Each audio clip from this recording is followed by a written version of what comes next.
പ്രിയപ്പെട്ടവരെ ശ്രദ്ധിക്കണം. ഞാൻ നിങ്ങളോട് പറഞ്ഞിട്ടുള്ളൊരു സംഭവമെങ്കിലും നിങ്ങളോട് പറയാനൊരു പ്രേരണ കിട്ടുന്നു.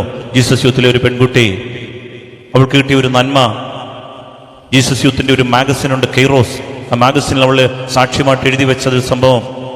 ഒരിക്കൽ അവളുടെ പ്രധാനപ്പെട്ട ഒരു ജോലി എന്ന് പറയുന്നത്, ശുശ്രൂഷ എന്ന് പറയുന്നത്, ഒരു ബിഗ് ഷോപ്പറുമായി 4-5 പൊതികളുമായി തെരുവിലൂടെ നടന്ന് പിച്ചക്കാർക്ക് ഭക്ഷണം കൊടുക്കും. ഒരിക്കലും അവളിങ്ങനെ നടക്കുമ്പോൾ എല്ലാ ആഴ്ചയിലും 2 ദിവസം അവൾ ഈ ബിഗ് ഷോപ്പറിൽ ഇങ്ങനെ ഈ വലിയ കൂടിൽ ഇങ്ങനെ പൊതിയുമായിട്ട് നടന്നപ്പോൾ ഒരു ദിവസം കാണുന്നത് ഒരു ഹോട്ടലിൻ്റെ അരികിലുള്ള വീപ്പയിൽ നിന്ന് ഈ എച്ചിൽ പാത്രത്തിലേക്ക് എച്ചിലെല്ലാം വടിച്ചു കൂട്ടിക്കൊണ്ടൊരു മനുഷ്യൻ കൊണ്ടുപോയി ഒരു മരത്തിൻ്റെ തണലിലിരുന്ന് പിച്ചക്കാരൻ കഴിക്കാൻ ശ്രമിക്കുമ്പോൾ ഓടി വേദനയോടെ അവൾ ചെന്നിട്ട് അത് പിടിച്ചു വാങ്ങിയിട്ട് കയ്യിലിരുന്ന പൊതി നീട്ടിയിട്ട് പറഞ്ഞു, അമ്മാവ ഇത് കഴിക്കാൻ പറഞ്ഞു. അവൾ കൗതുകത്തോടെ നോക്കി നിൽക്കുമ്പോൾ ഈ മനുഷ്യൻ പറയാർന്ന കൈകളോടുകൂടി അത് പൊതിയെല്ലാം അഴിച്ച് ഒരു പിടി ചോറ് അവൾ ഉണ്ടാക്കിക്കൊണ്ടുവന്നത് ആ മനുഷ്യൻ വാരി കഴിച്ചു. എന്നിട്ടും ഈ കുഞ്ഞ് മാറാതെ നോക്കി നിൽക്കുന്നത് കണ്ടപ്പോൾ അയാൾ ചോദിച്ചു, മോളെന്താ ഇങ്ങനെ? അവള് ചോദിച്ചു, എങ്ങനെ? അല്ല മോള് വലിയ വീട്ടിലെ കൊച്ചല്ലേ, ഞങ്ങൾ പിച്ചക്കാരാ, പക്ഷെ മോളെന്താ ഞങ്ങളുടെ കൂടെ ഒക്കെ ഇങ്ങനെ നടക്കുന്നേ? വലിയ വീട്ടിലെ പിള്ളേരൊക്കെ ഇങ്ങനെ നടക്കുവോ? അപ്പോൾ ആ കൊച്ചു പറഞ്ഞു, അമ്മാവ ഞാനും ഒരു പിച്ചക്കാരിയാന്ന് പറഞ്ഞു. ഞാനും ഒരു പിച്ചക്കാരി അമ്മാവ. എന്താ മോളെ? അമ്മാവ കല്യാണം കഴിഞ്ഞു 6 വർഷം കഴിഞ്ഞ് എനിക്കും മക്കളില്ല. ആ അർത്ഥത്തിൽ ഞാനും പിച്ചക്കാരിയല്ലേ. വീടുണ്ട്, ജോലിയുണ്ട്, പണമുണ്ട്, പക്ഷേ ഒരു കുഞ്ഞിക്കാല് കാണാൻ ഭാഗ്യം ഉണ്ടായിട്ടില്ല അമ്മാവ. അതുകൊണ്ട് അമ്മാവൻ വിഷമിക്കേണ്ട, ഞാനും പിച്ചക്കാരിയാന്ന്. ഈ മനുഷ്യന്റെ തൊണ്ടയിൽ ചോറ് കുരുങ്ങി, കണ്ണു നിറഞ്ഞു. ഈ മനുഷ്യൻ എഴുന്നേറ്റ് എച്ചിക്കൈയൊക്കെ തുടച്ചിട്ട് ചോദിച്ചു, കൈ തൊഴുതുകൊണ്ട്, മോളെ ഒന്നും തോന്നല്ലേ, ഞാനൊന്ന് പ്രാർത്ഥിക്കട്ടെ എൻ്റെ മോക്ക് വേണ്ടി?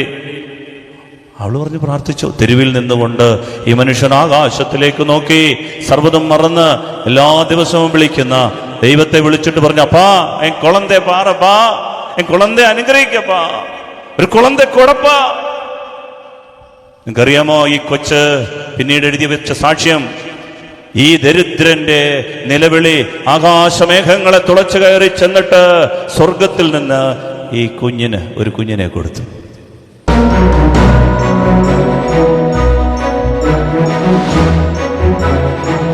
നമ്മുടെ ജീവിതത്തിൽ കർത്താവ് മറഞ്ഞിരിക്കുന്ന പല സമയങ്ങളും ഉണ്ട്.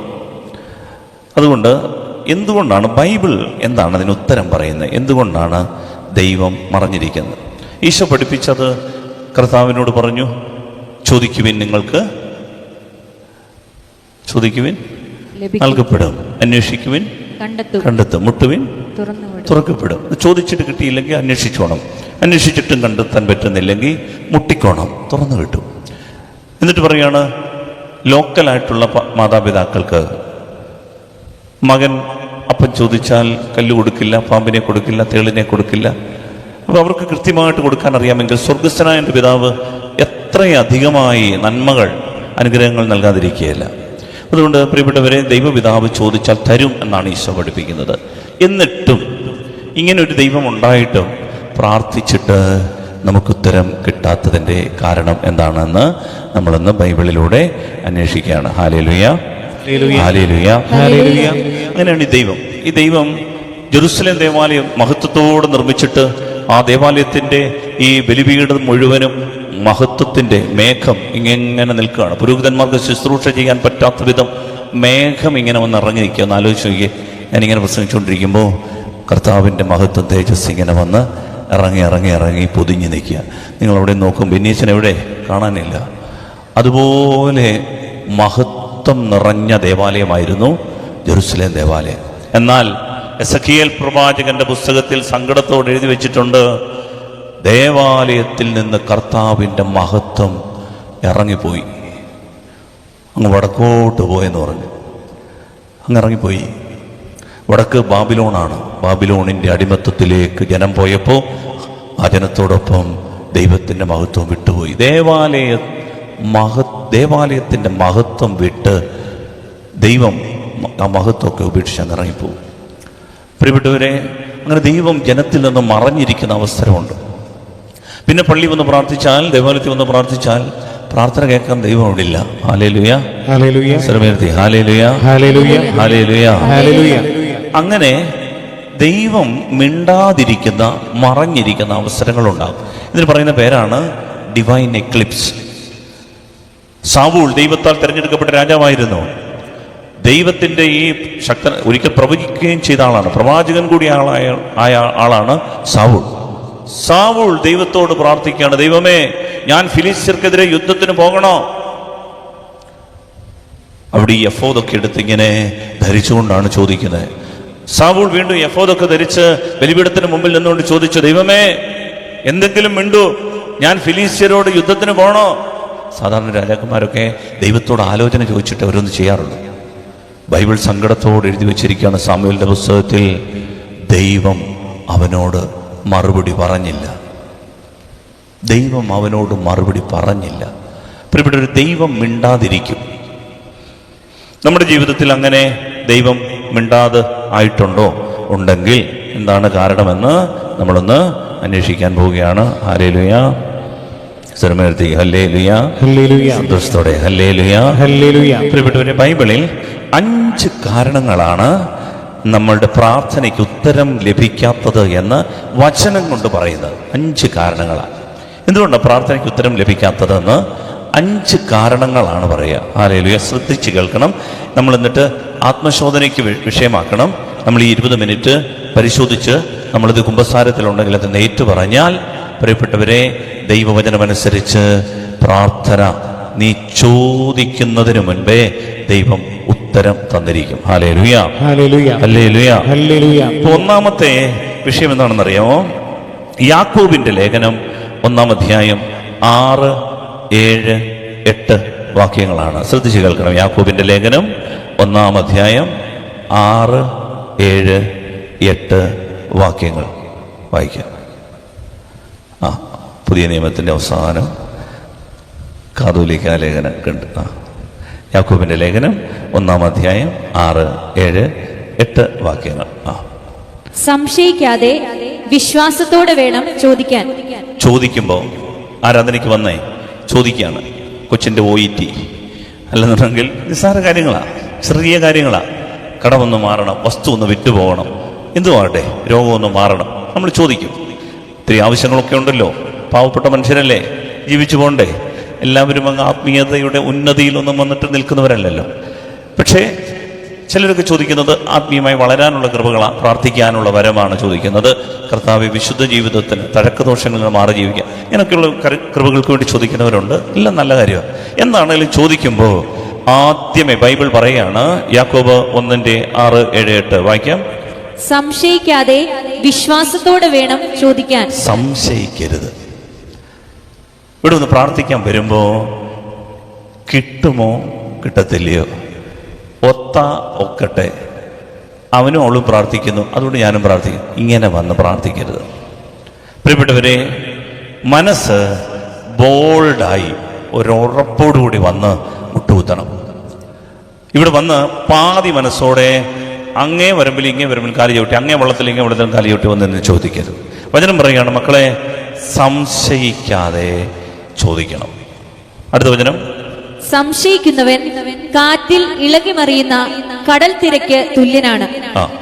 സംശയമനസ്കനും എല്ലാ കാര്യങ്ങളിലും ചഞ്ചല പ്രകൃതിയുമായ ഒരുവന് എന്തെങ്കിലും കർത്താവിൽ നിന്ന് ലഭിക്കുമെന്ന് കരുതരുത്. സംശയമനസ്കനായ ചഞ്ചല പ്രകൃതിയായ ഒരുവന് എന്തെങ്കിലും കർത്താവിൽ നിന്ന് ലഭിക്കുമെന്ന് കരുതരുത്. Hallelujah, hallelujah. ബൈബിൾ തറപ്പിച്ച് പറയാണ്, സംശയത്തോടെ വന്ന് കർത്താവേ ഒക്കട്ട് അങ്ങനെ വന്ന് പ്രാർത്ഥിച്ചാൽ, വചനം പറയാണ്, അങ്ങനെ ഒരാൾ വന്നാൽ എന്തേലും കർത്താവ് തരുമെന്ന് കരുതരുത്. എന്ന് വെച്ചാൽ എന്താ? കിട്ടില്ല. പ്രിയപ്പെട്ടവരെ, ഇതാരൊക്കെയാണ് ഈ അനുഗ്രഹങ്ങളെല്ലാം അടിച്ചുകൊണ്ട് പോകുന്നത് അറിയാമോ? ചില ആളുകളുണ്ട് ഭയങ്കര ധൈര്യം, കുഞ്ഞുങ്ങളുടെ മനസ്സ് പ്രാപിച്ചു എന്നുള്ള ഉറപ്പാണ്. പണ്ട് വികാരി അച്ഛന് അനൗൺസ് ചെയ്തു, ഭയങ്കര വറവാണ്, വേനലാണ്, മഴയില്ല, അതുകൊണ്ട് എല്ലാവരും പ്രാർത്ഥിക്കാൻ വരണം. ഇന്ന് 3 മണിക്ക് പള്ളി പ്രാർത്ഥന, മഴയ്ക്ക് വേണ്ടി പ്രാർത്ഥിക്കാൻ വേണ്ടി വരണം എന്ന് പറഞ്ഞു. അപ്പോൾ അപ്പനും അമ്മയും വീട്ടിൽ 2 കൊച്ചു പിള്ളേരും ഉണ്ട്. അമ്മമാരുടെ അടുത്ത് പറഞ്ഞു, വഴക്കൊന്നും ഉണ്ടാക്കാതെ വിട്ടിരിക്കണം. അപ്പോൾ അമ്മമാർ പറഞ്ഞു, എവിടെ പോവാ? അപ്പോൾ പറഞ്ഞു, ഞങ്ങൾ വികാരി അച്ഛൻ ഇന്ന് പള്ളി പറഞ്ഞു കേട്ടില്ലോടാ, മഴയ്ക്ക് വേണ്ടി പ്രാർത്ഥിക്കാൻ 3 മണിക്ക് പ്രാർത്ഥനയുണ്ട്, പള്ളിയിൽ പോകുന്നു. അവരിറങ്ങിയപ്പം പിള്ളേർ ചോദിച്ചു, എന്നിട്ട് മമ്മി പപ്പ നിങ്ങളെന്താ കുടയെടുക്കാത്തെ? മഴയ്ക്ക് വേണ്ടി പ്രാർത്ഥിക്കാൻ പോകില്ലേ, എന്നിട്ട് നിങ്ങളെന്താ കുടയെടുക്കാത്തെ? പ്രാർത്ഥിക്കാൻ പോകുന്നവർക്ക് സംശയം, ഇനി എങ്ങാനും മഴ പെയ്താലോ പെയ്തില്ലേലോ. പ്രിയപ്പെട്ടവരെ, ഈ കുഞ്ഞുങ്ങളുടെ മനസ്സെന്താണെന്നറിയാമോ? പ്രാർത്ഥിച്ചാൽ പ്രാപിച്ചു. കർത്താവിനോടൊരു കാര്യം ചോദിച്ചാൽ എൻ്റെ ദൈവം എനിക്ക് തന്നിരിക്കും. അങ്ങനെ പറഞ്ഞ് പ്രാർത്ഥിക്കാൻ ഒരു അഭിഷേകം. ചഞ്ചല പ്രകൃതിയോടെ ജീവിക്കാൻ ഇടയാകരുത്. ഉറപ്പുള്ള മനസ്സോടെ ഫോക്കസ്ഡ് ആയിട്ട് ദൈവം മുൻപാകെ വ്യാപരിക്കാൻ, പ്രിയപ്പെട്ടവരെ ലക്ഷ്യബോധത്തോടെ ജീവിക്കാൻ, പിന്മാറി അയഞ്ഞ് കുഴഞ്ഞ് ജീവിക്കാനല്ല, മറിച്ച് കൂഴയായിട്ട് ജീവിക്കാനുള്ള അവസരമല്ലിത്. നമുക്ക് വളരെ ഫോക്കസ്ഡ് ആയിട്ട് ജീവിക്കാനുള്ള സമയമാണ്. വലുതരമതി പറയാം ഹല്ലേലൂയ, ഹല്ലേലൂയ. സംശയ മനസ്കന് ഒന്നും കിട്ടില്ല. അതുകൊണ്ട് പ്രിയപ്പെട്ട ദൈവമക്കളെ, ഈശോയോട് പ്രാർത്ഥിക്കുന്ന ഈശോയെ മനസ്സുറച്ച് ഒരു കാര്യം നേടിയെടുക്കാനുള്ള ശക്തി കൃപ തരണേ. എൻ്റെ കർത്താവിനെ അനുഗ്രഹിക്കുക തന്നെ ചെയ്യും. അവിടത്തേക്ക് നമ്മുടെ കടമെടുത്ത് മാറ്റാൻ, നമ്മുടെ ജീവിതത്തിൽ എന്തെങ്കിലും ഒരു സഹായം ചെയ്തു തരാൻ അവിടത്തേക്ക് നിസ്സാരമല്ലേ, നിസ്സാര കാര്യമാണ്. അതുകൊണ്ട് പ്രിയപ്പെട്ടവരെ, ബൈബിൾ പഠിപ്പിക്കുകയാണ്. 1-ാമത്തെ വിഷയം യാക്കോബ് 1-ാം അധ്യായം 6, 7, 8 വചനങ്ങൾ. സംശയത്തോടെ ദൈവത്തോട് ചോദിക്കാൻ വരരുത്. ചഞ്ചലചിത്തതയോടെ ദൈവം മുമ്പാകെ നിൽക്കരുത്. ആടി ഉലഞ്ഞ് അങ്ങോട്ടും ഇങ്ങോട്ടും എന്നുള്ള രീതി നിൽക്കരുത്. മനസ്സുറച്ച് ദൈവം മുമ്പാകെ വ്യാപരിക്കണം. ഹല്ലേലൂയ, ഹല്ലേലൂയ, ഹല്ലേലൂയ, ഹല്ലേലൂയ. സ്നേഹമുള്ളവരെ, വീണ്ടും യാക്കോബിന്റെ ലേഖനത്തിലെ 4-ാം അധ്യായം 3-ാം വാക്യത്തിൽ മറ്റൊരു കാര്യം പറയുന്നുണ്ട്. എന്തുകൊണ്ടാണ് പ്രാർത്ഥനയ്ക്ക് ഉത്തരം ലഭിക്കാത്തത്? 2-ാമത്തെ പാഠമാണ് പരിശുദ്ധാത്മാവ് നമ്മളെ പഠിപ്പിക്കുന്നത്. ശ്രദ്ധിച്ചു കേൾക്കാം. യാക്കോബിന്റെ ലേഖനത്തിൽ തന്നെ 4-ാം അധ്യായം 3-ാം വാക്യം. ചോദിച്ചിട്ടും നിങ്ങൾക്ക് ലഭിക്കുന്നില്ലെങ്കിൽ അത് നിങ്ങളുടെ ദുരാശകളെ തൃപ്തിപ്പെടുത്താൻ നിങ്ങൾ തിന്മയായിട്ടുള്ളവ ചോദിക്കുന്നത് കൊണ്ടാണ്. ശ്രദ്ധിച്ച് ആ വചനം ഒന്നുകൂടെ കേൾക്കാം. ചോദിച്ചിട്ടും നിങ്ങൾക്ക് ലഭിക്കുന്നില്ലെങ്കിൽ അത് നിങ്ങളുടെ ദുരാശകളെ തൃപ്തിപ്പെടുത്താൻ നിങ്ങൾ തിന്മയായിട്ടുള്ളവ ചോദിക്കുന്നത് കൊണ്ടാണ്. ചോദിച്ചിട്ടും, ഇത്രയും ആരാധന നടത്തിയിട്ടും, ഇത്രയും നൊവേന ചൊല്ലിയിട്ടും നമ്മളുടെ ആഗ്രഹങ്ങൾ കർത്താവ് നടത്തി തരുന്നില്ലെങ്കിൽ, ബൈബിൾ പറയുന്ന 2-ാമത്തെ കാര്യം എന്താണെന്നറിയാമോ? പ്രിയപ്പെട്ടവരെ ശ്രദ്ധിക്കണം. വചനം പറയുകയാണ്, ചോദിച്ചിട്ട് നിങ്ങൾക്ക് ലഭിക്കുന്നില്ലെങ്കിൽ അതിൻ്റെ പിന്നിൽ നിങ്ങളുടെ ഉദ്ദേശശുദ്ധി നിങ്ങൾ പരിശോധിക്കണം. The intention of the heart. പ്രിയപ്പെട്ടവരെ, വളരെ പ്രധാനപ്പെട്ട ഒരു ചിന്തയാണ്. പഴയ നിയമവും പുതിയ നിയമവും തമ്മിൽ വ്യത്യാസമുണ്ട്. പഴയ നിയമത്തിൽ നമ്മളുടെ പ്രവൃത്തി, വാക്ക്, ഇത് രണ്ടുമായിരുന്നു പഴയ നിയമത്തിന്റെ ആത്മീയതയുടെ അടയാളങ്ങൾ. എന്ന് പറഞ്ഞാൽ എന്തൊക്കെ ചെയ്തു, എന്തൊക്കെ പറഞ്ഞു, ഇത് മാത്രമേ നോക്കുകയുള്ളായിരുന്നു ദൈവം എന്നാണ് പഴയ നിയമത്തെക്കുറിച്ച് ബൈബിൾ പഠിപ്പിക്കുന്നത്. പഴയ നിയമത്തിൽ അതുകൊണ്ട് ആളുകൾ അനുഷ്ഠാനങ്ങളിൽ, വിധികളിൽ, വാക്കിൽ, പ്രവൃത്തിയിൽ, ഇതിൽ മാത്രമായിരുന്നു പഴയ നിയമത്തിന്റെ ശ്രദ്ധ. എന്നാൽ ഈശോ പുതിയ ഉടമ്പടി സ്ഥാപിച്ചപ്പോൾ പറഞ്ഞു, മക്കളെ, വാക്കും പ്രവൃത്തിയുമല്ല, ഇതിന്റെ പിന്നിൽ 3 കാര്യങ്ങളുണ്ട്. 3 കാര്യങ്ങൾ. ഈ 3 കാര്യങ്ങളാണ് പുതിയ നിയമത്തിന്റെ അടിസ്ഥാന സത്യങ്ങൾ. ഈ 3 കാര്യങ്ങളിൽ ശ്രദ്ധയില്ലാതെ പോയാൽ സ്വർഗരാജ്യത്തിൽ പ്രവേശിക്കില്ല. എന്താണെന്നറിയാമോ 3 കാര്യങ്ങൾ? 1, നമ്മളുടെ ചിന്തകൾ. ഏത് തരം ചിന്തയോടെയാണ് ഞാൻ ഇവിടെ വന്നിരിക്കുന്നത്? 2, നമ്മുടെ നിലപാടുകൾ, മനോഭാവങ്ങൾ, ആറ്റിറ്റ്യൂഡ്സ്. 3, നമ്മുടെ ഉദ്ദേശശുദ്ധി, നിയോഗശുദ്ധി.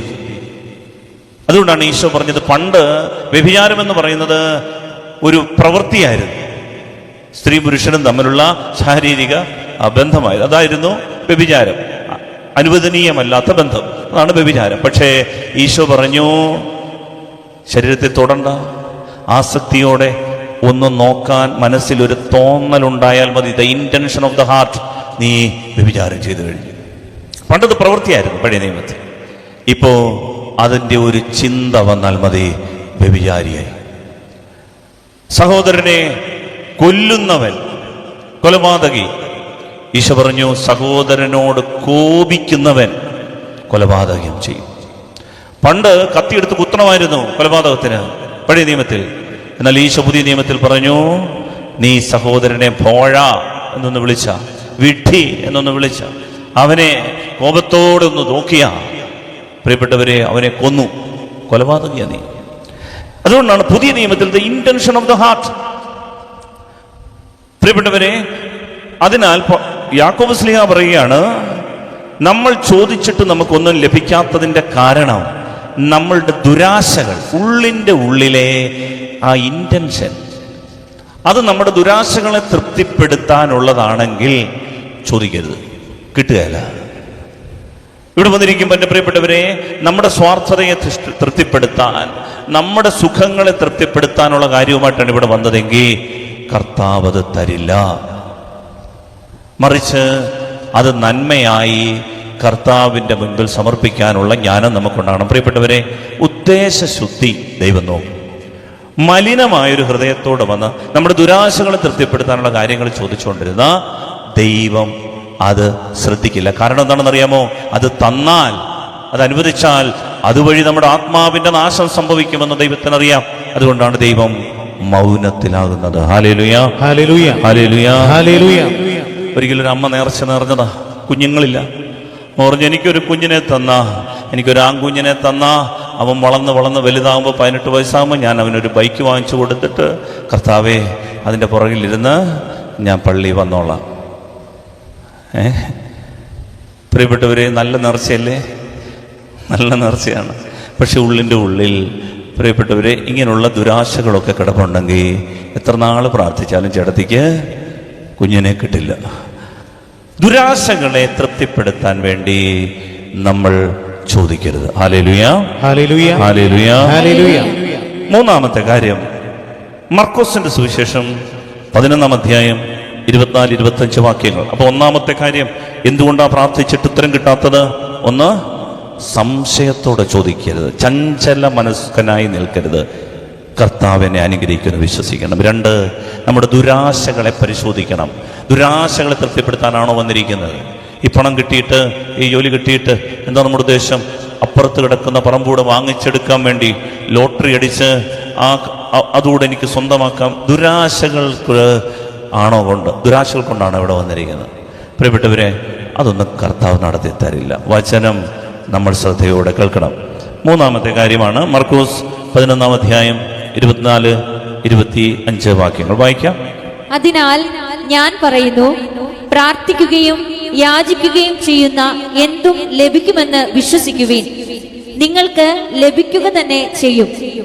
നിങ്ങൾ പ്രാർത്ഥിക്കുമ്പോൾ നിങ്ങൾക്ക് ആരോടെങ്കിലും എന്തെങ്കിലും വിരോധമുണ്ടെങ്കിൽ അത് ക്ഷമിക്കുവിൻ. Hallelujah, hallelujah. സന്തോഷത്തോട് പറഞ്ഞേ ഹല്ലേലൂയ, ഹല്ലേലൂയ. പ്രിയപ്പെട്ടവരെ, ഈശോ സ്നേഹത്തോട് നമ്മളോട് പറഞ്ഞു തരുന്ന കാര്യങ്ങളാണ്. അനേകരും വന്ന് ദൈവമുൻപാകെ വന്ന കാര്യങ്ങൾ ഉണർത്തിക്കും, കരയും, സങ്കടത്തോടെ പറയും. പക്ഷെ ഒന്നും അനുഗ്രഹമായി മാറുന്നില്ല. കേരളത്തിൽ നസ്രാണികളാണ് ഏറ്റവും കൂടുതൽ കടബാധിതരായി മാറുന്നത് എന്നൊരു കണക്ക് കഴിഞ്ഞ മാസം പുറത്തു വന്നു. ഏറ്റവും കൂടുതൽ കടമുള്ളത് ക്രിസ്ത്യാനികൾക്കാണ്. നിയമാവർത്തന പുസ്തകത്തിൽ പറഞ്ഞിരിക്കുന്നത് എന്താണെന്നറിയാമോ? ദൈവ പൈതലേ, നീ കടം കൊടുക്കുന്നവനാകും, കടം വാങ്ങിക്കുന്നവനാവില്ല. കാരണം ഈ ന്യായപ്രമാണത്തിലെ കൽപ്പനകൾ പാലിച്ച് ദൈവവചനമനുസരിച്ച് നീ ജീവിച്ചാൽ നീ ഒരു അനുഗ്രഹമായി മാറും.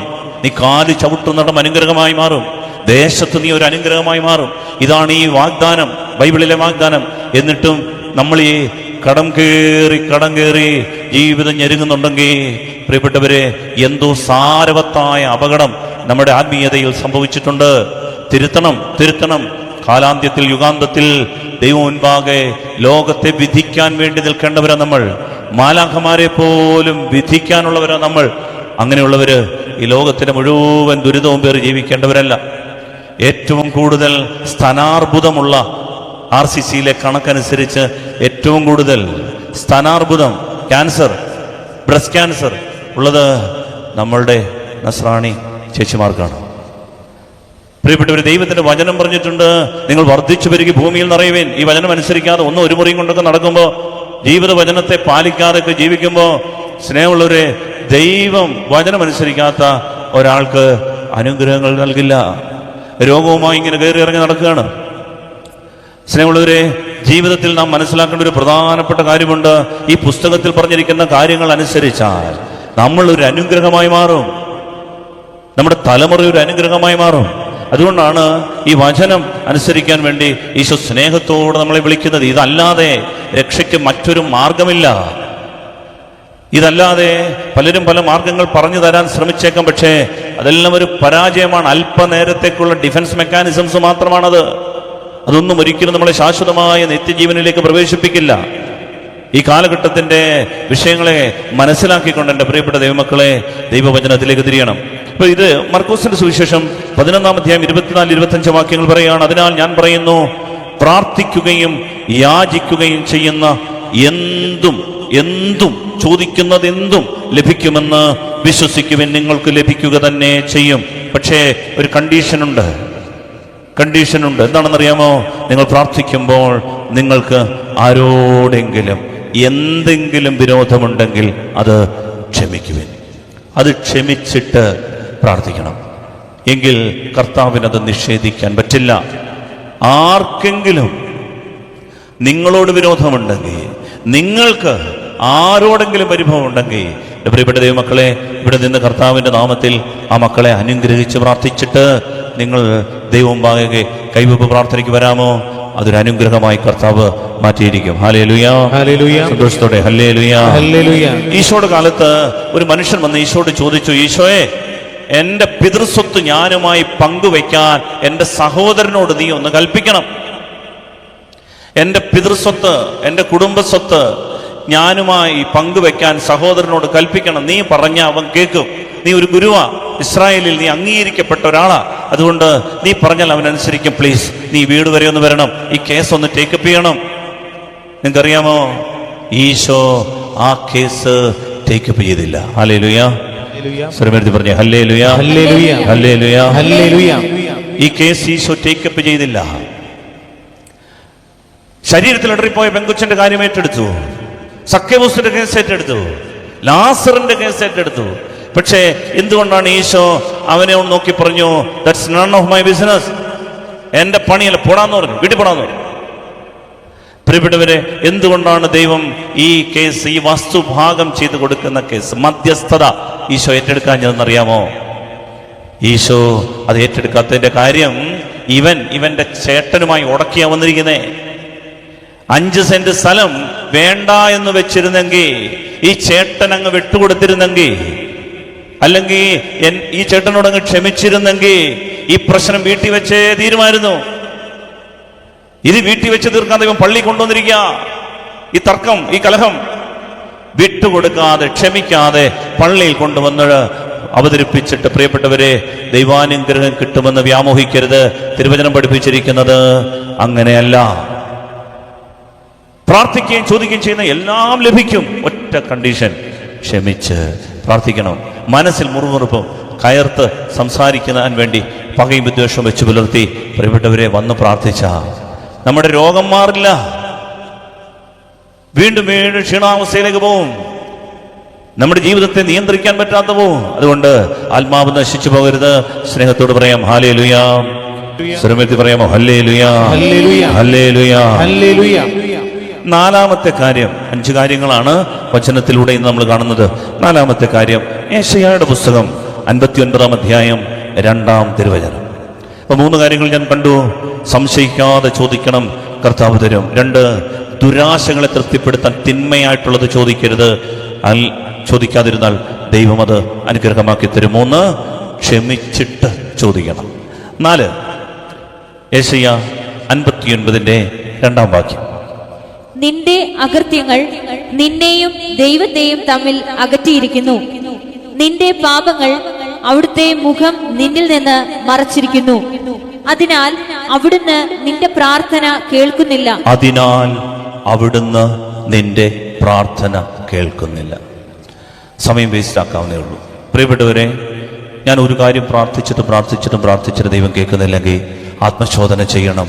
എവിടെയോ എൻ്റെ കർത്താവിൻ്റെ മുഖം എന്നിൽ നിന്ന് മറഞ്ഞിരിക്കുകയാണ്.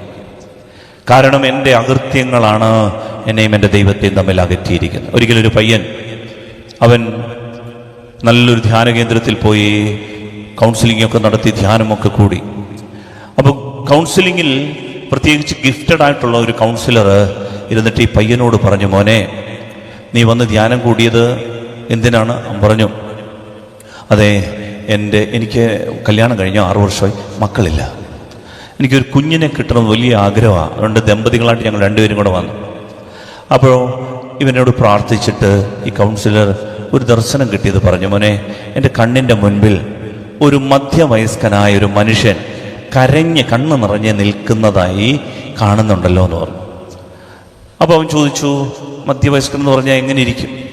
അപ്പം ആ കൗൺസിലർ പറഞ്ഞു, രൂപമൊക്കെ പറഞ്ഞു കൊടുത്തു. മെലിഞ്ഞ് താടിയൊക്കെ വെച്ചിട്ടുള്ളൊരു മനുഷ്യനാണ്, ഒരു കൈലിയൊക്കെ എടുത്ത് അയാൾ ഉമ്മറപ്പടിയിൽ ഇങ്ങനെ കരഞ്ഞുകൊണ്ട് ഇരിക്കുന്നതായിട്ടാണ് കാണുന്നത്. അപ്പോൾ ഈ ചെറുക്കൻ പറഞ്ഞു, അതെൻ്റെ അപ്പനാ ബ്രദറെ എന്ന് പറഞ്ഞു.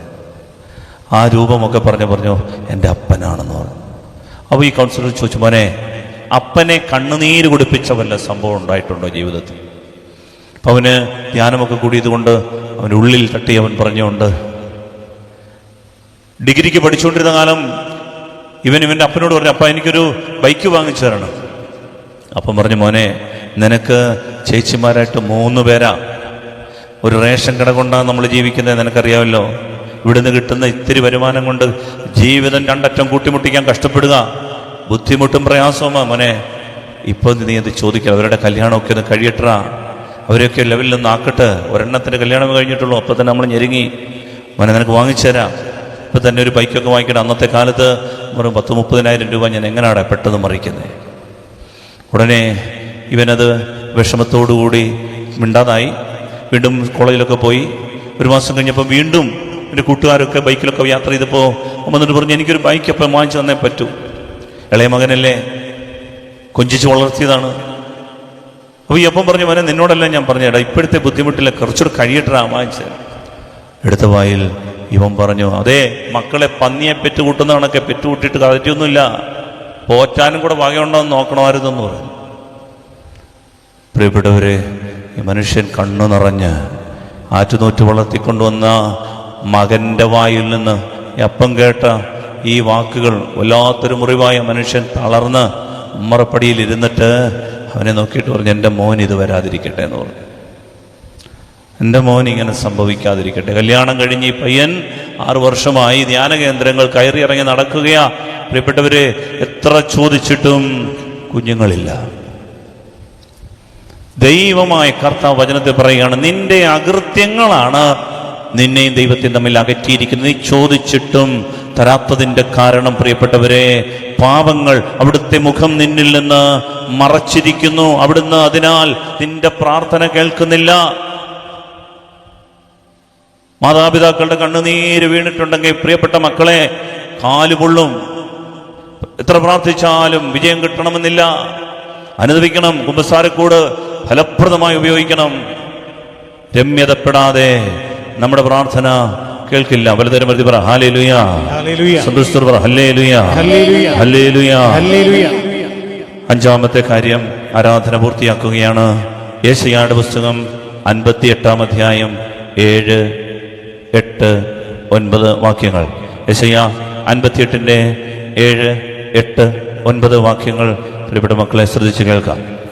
വിശക്കുന്നവനുമായി ആഹാരം പങ്കുവെക്കുകയും ഭവനരഹിതനെ വീട്ടിൽ സ്വീകരിക്കുകയും നഗ്നനെ ഉടുപ്പിക്കുകയും സ്വന്തക്കാരിൽ നിന്ന് ഒഴിഞ്ഞു മാറാതിരിക്കുകയും ചെയ്യുന്നതല്ലേ അത്? അപ്പോൾ നിന്റെ വെളിച്ചം പ്രഭാതം പോലെ പൊട്ടിവിരിയും, നീ വേഗം സുഖം പ്രാപിക്കും. നിന്റെ നീതി നിന്റെ മുൻപിലും കർത്താവിന്റെ മഹത്വം നിന്റെ പിൻപിലും നിന്നെ സംരക്ഷിക്കും. നീ പ്രാർത്ഥിച്ചാൽ കർത്താവ് ഉത്തരമരുളും. നീ നിലവിളിക്കുമ്പോൾ ഇതാ ഞാനെന്ന് അവിടുന്ന് മറുപടി തരും. ഹല്ലേലൂയ, ഹല്ലേലൂയ, ഹല്ലേലൂയ, ഹല്ലേലൂയ. വിശക്കുന്നവനുമായി ആഹാരം പങ്കുവെക്കുകയും ഭവനമില്ലാത്തവനെ വീട്ടിൽ സ്വീകരിക്കുകയും നഗ്നനെ ഉടുപ്പിക്കുകയും സ്വന്തക്കാരിൽ നിന്ന്, നമുക്കിപ്പോൾ നിലയം സഹോദരങ്ങൾക്ക് അത്ര നിലയം ആയില്ല, അതുകൊണ്ടൊക്കെ അവർ വരുമ്പോൾ ഒഴിഞ്ഞു മാറുന്നൊരു സ്വഭാവം ഉണ്ടെങ്കിൽ സ്വന്തക്കാരിൽ നിന്ന് ഒഴിഞ്ഞു മാറാതിരിക്കുകയും ചെയ്താൽ, നീ പ്രാർത്ഥിച്ചാൽ കർത്താവ് ഉത്തരമരുളും. നീ നിലവിളിക്കുമ്പോൾ ഇതാ ഞാൻ എന്ന് അവിടുന്ന് മറുപടി പറയും. ഹല്ലേലൂയ. ഹല്ലേലൂയ. തിരുവഴുതി പറയും ഹല്ലേലൂയ, ഹല്ലേലൂയ, ഹല്ലേലൂയ. ഹല്ലേലൂയ. പ്രിയപ്പെട്ടവരെ, പാവങ്ങളോട് പരിഗണനയുള്ളവൻ, പാവപ്പെട്ടവനെ അവഗണിക്കാത്തവൻ, അവന് ദൈവം കൂടെ നിന്ന് അനുഗ്രഹം കൊടുക്കും. ഇത് ദൈവത്തിന് വചനം പറയുകയാണ്. വിശന്നിക്കുന്നവന് ആഹാരം കൊടുക്കാൻ, ഭവനമില്ലാത്തവനെ വീട്ടിൽ സ്വീകരിക്കാൻ, നഗ്നനെ ഉടുപ്പിക്കാൻ, സ്വന്തക്കാലിൽ നിന്ന് ഒഴിഞ്ഞു മാറാതിരിക്കാൻ. പ്രിയപ്പെട്ടവരെ ശ്രദ്ധിക്കണം. ഞാൻ നിങ്ങളോട് പറഞ്ഞിട്ടുള്ളൊരു സംഭവമെങ്കിലും നിങ്ങളോട് പറയാൻ ഒരു പ്രേരണ കിട്ടുന്നു. ജീസസ് യൂത്തിലെ ഒരു പെൺകുട്ടി, അവൾക്ക് കിട്ടിയ ഒരു നന്മ. ജീസസ് യൂത്തിന്റെ ഒരു മാഗസിനുണ്ട്, കെയ്റോസ്. ആ മാഗസിനിൽ അവൾ സാക്ഷ്യമായിട്ട് എഴുതി വെച്ചതൊരു സംഭവം. ഒരിക്കൽ അവളുടെ പ്രധാനപ്പെട്ട ഒരു ജോലി എന്ന് പറയുന്നത്, ശുശ്രൂഷ എന്ന് പറയുന്നത്, ഒരു ബിഗ് ഷോപ്പറുമായി 4-5 പൊതികളുമായി തെരുവിലൂടെ നടന്ന് പിച്ചക്കാർക്ക് ഭക്ഷണം കൊടുക്കും.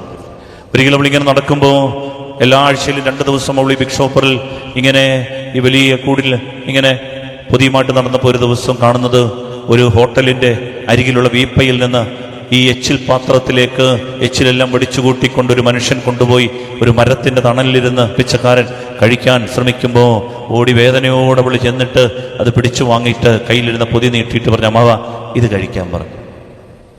അവൾ കൗതുകത്തോടെ നോക്കി നിൽക്കുമ്പോൾ ഈ മനുഷ്യൻ പറയാർന്ന കൈകളോടുകൂടി അത് പൊതിയെല്ലാം അഴിച്ച് ഒരു പിടി ചോറ് അവൾ ഉണ്ടാക്കിക്കൊണ്ടുവന്നത് ആ മനുഷ്യൻ വാരി കഴിച്ചു. എന്നിട്ടും ഈ കുഞ്ഞ് മാറാതെ നോക്കി നിൽക്കുന്നത് കണ്ടപ്പോൾ അയാൾ ചോദിച്ചു, മോളെന്താ ഇങ്ങനെ? അവള് ചോദിച്ചു, എങ്ങനെ? അല്ല മോള് വലിയ വീട്ടിലേക്ക് വെച്ചല്ലേ, ഞങ്ങൾ പിച്ചക്കാരാ, പക്ഷെ മോളെന്താ ഞങ്ങളുടെ കൂടെ ഒക്കെ ഇങ്ങനെ നടക്കുന്നേ? വലിയ വീട്ടിലെ പിള്ളേരൊക്കെ ഇങ്ങനെ നടക്കുവോ? അപ്പോൾ ആ കൊച്ചു പറഞ്ഞു, അമ്മാവ ഞാനും ഒരു പിച്ചക്കാരിയാന്ന് പറഞ്ഞു. ഞാനും ഒരു പിച്ചക്കാരി അമ്മാവ. എന്താ മോളെ? അമ്മാവ കല്യാണം കഴിഞ്ഞു 6 വർഷം കഴിഞ്ഞ് എനിക്കും മക്കളില്ല. ആ അർത്ഥത്തിൽ ഞാനും പിച്ചക്കാരിയല്ലേ. വീടുണ്ട്, ജോലിയുണ്ട്, പണമുണ്ട്, പക്ഷേ ഒരു കുഞ്ഞിക്കാല് കാണാൻ ഭാഗ്യം ഉണ്ടായിട്ടില്ല അമ്മാവ. അതുകൊണ്ട് അമ്മാവൻ വിഷമിക്കേണ്ട, ഞാനും പിച്ചക്കാരിയാണ്. ഈ മനുഷ്യന്റെ തൊണ്ടയിൽ ചോറ് കുരുങ്ങി, കണ്ണു നിറഞ്ഞു. ഈ മനുഷ്യൻ എഴുന്നേറ്റ് എച്ചിക്കൈയൊക്കെ തുടച്ചിട്ട് ചോദിച്ചു, കൈ തൊഴുതുകൊണ്ട്, മോളെ ഒന്നും തോന്നല്ലേ, ഞാനൊന്ന് പ്രാർത്ഥിക്കട്ടെ എൻ്റെ മോക്ക് വേണ്ടി? അവള് പറഞ്ഞു, പ്രാർത്ഥിച്ചു. തെരുവിൽ നിന്നുകൊണ്ട് ഈ മനുഷ്യൻ ആകാശത്തിലേക്ക് നോക്കി സർവ്വതും മറന്ന് എല്ലാ ദിവസവും വിളിക്കുന്ന ദൈവത്തെ വിളിച്ചിട്ട് പറഞ്ഞു, അപ്പാ എൻ കുളന്തേ പാറപ്പാ, എൻ കുളന്തേ അനുഗ്രഹിക്കപ്പാ, ഒരു കുളന്തേ കൊടപ്പാ. നിങ്ങൾക്കറിയാമോ ഈ കൊച്ച് പിന്നീട് എഴുതി വെച്ച സാക്ഷ്യം? ഈ ദരിദ്രന്റെ നിലവിളി ആകാശമേഘങ്ങളെ തുളച്ചു കയറി ചെന്നിട്ട് സ്വർഗത്തിൽ നിന്ന് ഈ ഒരു കുഞ്ഞിനെ കൊടുത്തു. പ്രത്യേകിച്ച് ധ്യാനത്തിന് പ്രാർത്ഥനയ്ക്കൊന്നും പോയില്ല. ഈ ദരിദ്രരൊക്കെ ഒരു വിളി വിളിച്ചാലുണ്ടല്ലോ പ്രിയപ്പെട്ട മക്കളെ, ഇറങ്ങി വരും ദൈവം. ദൈവത്തിന് പിന്നെ മടി പിടിച്ചിരിക്കാൻ പറ്റില്ല, ദൈവത്തിന് പിന്നെ മറഞ്ഞിരിക്കാൻ പറ്റില്ല, ദൈവത്തിന് പിന്നെ മൗനമായിരിക്കാൻ പറ്റില്ല. ദൈവം തീക്ഷ്ണതയോടെ ഇറങ്ങി വരും. കാരണം പാവപ്പെട്ടവനുമായി നാം പങ്കിടുന്ന സമയം, ആരോഗ്യം, പണം, സ്വർഗം അതിനെ വിലയിടും. അതുകൊണ്ടാണ് ദരിദ്രന് കടം കൊടുക്കുന്നവൻ കർത്താവിനാണ് കടം കൊടുക്കുന്നത്, അവിടുന്ന് കടം വീട്ടും എന്ന് പറയുന്നത്. ദരിദ്രന് കടം കൊടുത്ത കർത്താവിനാണ് കടം കൊടുക്കുന്നത്. നീ മിഴി പൂട്ടുന്നതിന് മുൻപ് ആ കണക്ക്, പണം പലിശ സഹിതം നിനക്ക് തന്നിട്ടേ നീ മരിക്കാൻ ദൈവം ഇവിടെ വരുത്തും. സ്നേഹമുള്ളവരെ, അങ്ങനെ ദൈവത്തിന്റെ പ്രിയപ്പെട്ട പാവങ്ങളോട് പരിഗണന കാണിച്ചുകൊണ്ട് നീ പള്ളി വന്നൊന്ന് പ്രാർത്ഥിച്ചേ, നിന്റെ പ്രാർത്ഥന കേട്ടിരിക്കും. Hallelujah, hallelujah. ശ്രമത്തിൽ പറയാമോ? ഹല്ലേലൂയ, ഹല്ലേലൂയ, ഹല്ലേലൂയ, ഹല്ലേലൂയ. അതുകൊണ്ട് 5 കാര്യങ്ങളാണ് ബൈബിൾ പറയുന്നത്. പ്രാർത്ഥിച്ചാൽ കിട്ടണമെങ്കിൽ പ്രിയപ്പെട്ട ദൈവമക്കളെ, സംശയത്തോടെ ചോദിക്കരുത്. ദുരാശകളെ തൃപ്തിപ്പെടുത്താൻ തിന്മയായിട്ടുള്ളത് ചോദിക്കരുത്. ക്ഷമിക്കാതെ വന്ന് പ്രാർത്ഥിക്കരുത്. പാപത്തോടെ വന്ന് നിന്ന് പ്രാർത്ഥിക്കരുത്. അകൃത്യങ്ങൾ ദൈവത്തെ നമ്മെ അകറ്റും. 5, വിശക്കുന്നവരുമായി ആഹാരം പങ്കുവെക്കാൻ ഒരു മനസ്സുണ്ടെങ്കിൽ നീ വന്ന് പ്രാർത്ഥിച്ചോ, ദൈവം കേൾക്കും. ഈ 5 കാര്യങ്ങൾ അനുസരിക്കാൻ ദൈവം പറയുന്നു. എന്തുകൊണ്ടാണ് ദൈവത്തിന് ഇങ്ങനെ നിർബന്ധം? അല്ലാതെ തന്നാ പോരെ? ഇതൊക്കെ വലിയ കണ്ടീഷനൊക്കെ എന്തിനാ കർത്താവേ? പ്രിയപ്പെട്ടവരെ, അല്ലാതെയും ദൈവത്തിന് തരാൻ പറ്റും. ഒട്ടും പ്രാർത്ഥിക്കാത്ത നിരീശ്വരവാദികളുടെ വീടുകളൊക്കെ കണ്ടിട്ടില്ലേ? 3 നില വീട്, 6 അക്ക ശമ്പളം, വലിയ പത്രാസ്, വലിയ യാത്രകള്, വലിയ സഞ്ചാരങ്ങള്. ഒരിന്ന് പ്രാർത്ഥിച്ചിട്ടാണോ? അല്ല. അല്ലാത്തവർക്കും ദൈവം കൊടുക്കുന്നുണ്ട്. പക്ഷേ പ്രിയപ്പെട്ടവരെ, നീ അറിഞ്ഞൊരു സത്യമുണ്ട്. നിന്റെ ദൈവം, നിന്റെ ആത്മാവ് നശിച്ചു പോകരുതെന്ന് ആഗ്രഹിക്കുന്ന ഒരു ദൈവം ഈ 5 കാര്യങ്ങൾ നിന്റെ മുൻപിൽ അവതരിപ്പിക്കുമ്പോൾ ഇതനുസരിക്കാനുള്ള മനസ്സ് കാണിച്ചാൽ നിത്യമായൊരു ഭാഗ്യത്തിലേക്ക് നിന്നെ ദൈവം ഉയർത്താൻ ആഗ്രഹിക്കുന്നു. ഹല്ലേലൂയ.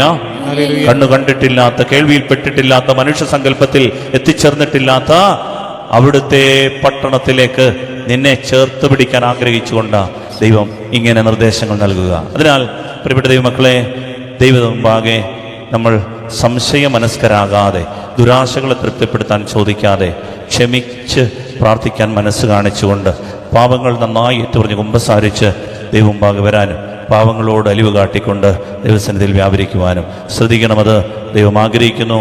അങ്ങനെ ഒരു തീരുമാനമെടുത്തിട്ട് ഇന്ന് നീ കർത്താവിനോട് 3 കാര്യങ്ങൾ ചോദിക്കാം. നിനക്ക് ആഗ്രഹമുള്ളൊരു 3 കാര്യം, ഈ 5 കാര്യം എൻ്റെ അപ്പ ഞാൻ അനുസരിച്ചു കൊള്ളാം എന്നൊരു പ്രോമിസ് കൊടുത്തിട്ട് പ്രിയപ്പെട്ടവർ 3 കാര്യം ഇന്ന് ചോദിക്കാം. ഈ ആരാധനയിൽ ഇത് നടന്നിരിക്കും. കാരണം ദൈവവചനം തെറ്റില്ല. ആകാശവും ഭൂമിയും മാറിപ്പോയാലും എൻ്റെ വചനം മാറില്ല. ഹല്ലേലൂയ.